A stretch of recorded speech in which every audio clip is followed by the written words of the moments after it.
はい、こんにちは、翔也です。今日も日本語の勉強を頑張りましょう。日本に行く前に日本語をたくさん勉強して日本に行く人がいます。ひらがなを覚えて単語、文法を覚えて日本に行く。ただ日本に行ったけど全然日本語を話せなかった。JLPT N2 を取ったけど、会話は全くできない人がたまにいます。言語の問題で話せない人や、日本人とのコミュニケーションの問題で話せない人がいます。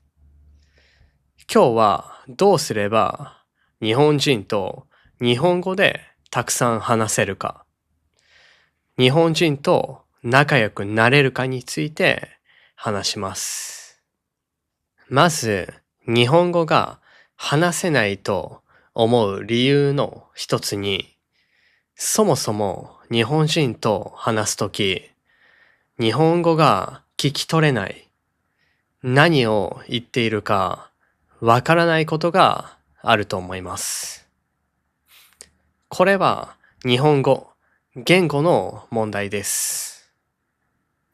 自分がわからない、教科書で見たことがない単語を話しているときに言われても絶対にわかりません。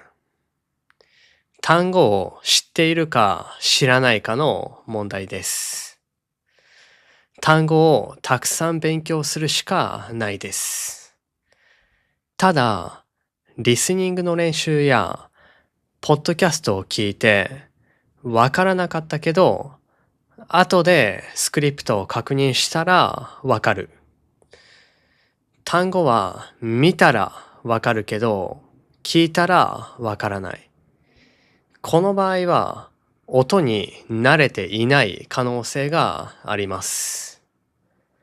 日本語の音に慣れていない場合は、自分でスムーズに発音ができるまで音読をしましょう。自分で発音できない単語やフレーズは意味はわかるかもしれませんが、聞いたときにわからないです。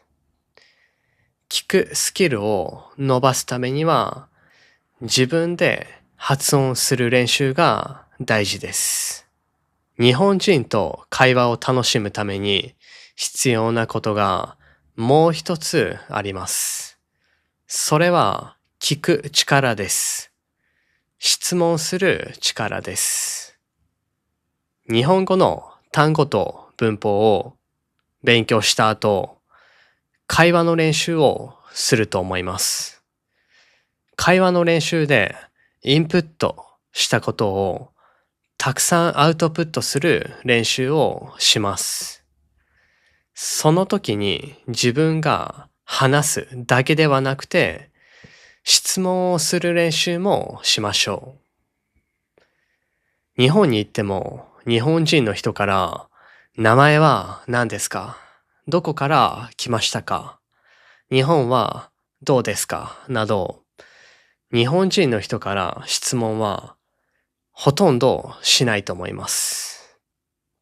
私の場合は、バーや居酒屋で隣に外国人の人がいたら声をかけるかもしれませんが、ほとんどの日本人は少し恥ずかしくて声をかけないと思います。なので、自分で会話が作れるように、会話をリードできるように質問をする練習をしましょう。バーや居酒屋のカウンター席に日本人がいたら、どこ出身か、この辺りはよく来るのか、おすすめのレストランやアクティビティはあるか、趣味や仕事についてなど質問をすれば関係がもっと近づきます。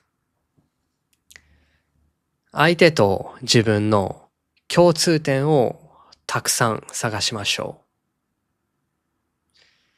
う。もし質問をしても相手があまり話さない人なら自分から自己開示、自分についてオープンに話してみる。